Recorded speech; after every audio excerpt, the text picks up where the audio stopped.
मेरी जहां भी नजर पहुंच रही है, मुझे लोग ही लोग नजर आ रहे हैं।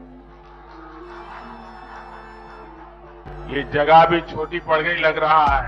आम आदमी मास्क ना पहने तो फाइन, उसकी रोजी रोटी छिन गई तालाबंदी के कारण। मगर नेताओं की रैलियों पर कोई रोक नहीं है।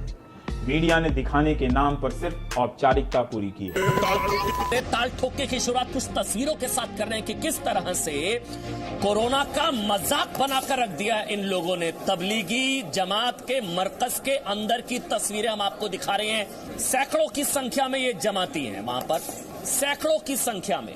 मतलब बच्चा बच्चा समझ रहा था कि सोशल डिस्टेंसिंग जरूरी है। इन लोगों को समझ में नहीं आ रहा था कि आज जो कहा जा रहा है कि देश में सामुदायिक संक्रमण का खतरा बढ़ गया है, ये वो बताने वाली तस्वीरें हैं। देश को खतरे में डालने वाली तस्वीरें हैं, सबकी जान को खतरे में डालने वाली तस्वीरें हैं। ये पूरे हिंदुस्तान की संकल्प शक्ति पर बट्टा लगाने वाली तस्वीरें हैं। ये कैसे जमातियों ने देश विरोधी हरकत की। मरकज में जमा हुए जमातियों के झुंड आप इन तस्वीरों में देख सकते हैं। जितना खून आज तमाम हिंदुस्तानियों का खौल रहा है, पूरे देशवासियों का इन तस्वीरों को देखकर यकीन मानिए खून खौल रहा है। कोरोना कैसे फैला, ये लापरवाही नहीं, एक तरीके का षड्यंत्र क्यों ना कहा जाए इसको। क्या एक षड्यंत्र है? दिल्ली को इटली बनाने की षड्यंत्र है, साजिश है क्या ये? क्या ये जानबूझकर किया जा रहा है? आपको माफ नहीं किया जा सकता है।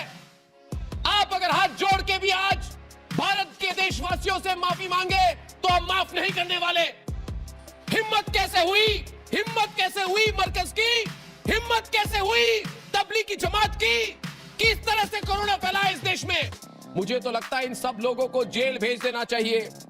चक्की पीसनी चाहिए इन लोगों को जो इस बेशर्मी से कोरोना को फैला रहे हैं इस देश में।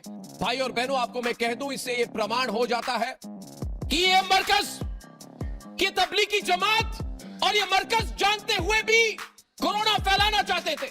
आपको देखकर तो मुझे लग रहा है कि अभी भी आप बात को सीरियसली नहीं ले रहे, मजाक लग रहा है इनको। नतीजा ये हुआ कि अच्छे भले लोग भी सब्जी किससे खरीदनी है, बाल किससे कटवाना है, इसके लिए उसका मजहब पूछने लगे। सांप्रदायिक सौहार्द और खराब हुआ और अंतर्राष्ट्रीय स्तर पर इन खबरों से हम सभी को शर्मिंदा होना पड़ा। अगर शर्मिंदा होते हैं तो अंदर तो होता होगा, मैं व्यक्त तो करने से अपने आप को बहुत रोक लेते हो। लेकिन कौन समझाएगा इन साधु संतों को? लाखों की संख्या में ये साथ साथ स्नान कर रहे हैं, मास्क किसी ने लगा नहीं रखा है, और ये अब यहाँ हरिद्वार से निकलकर पूरे देश में फैलेंगे। इनके आश्रम में आने वाले लोगों तक ये कोरोना पहुंचेगा। क्या देश का साधु संत इतना गैर जिम्मेदार हो सकता है? अगर सरकारों ने चादर ओढ़ ली है, सरकार तैयार नहीं है कोई फैसला लेने के लिए, तो क्या देश के साधु संतों की जिम्मेदारी नहीं है? फिर मैंने मॉम को बोला, मॉम हिंदू खतरे में है और इसके लिए मैं तो इस्लाम में कन्वर्ट करा रहा हूँ। नहीं, आप अपना देख लो। ये सुबह शाम खतरे की जिंदगी मुझे तो नहीं चाहिए। वैसे भी हमारा क्या, हम तो फकीर आदमी है, झोला उठा के। हाथ पार मत कीजिए।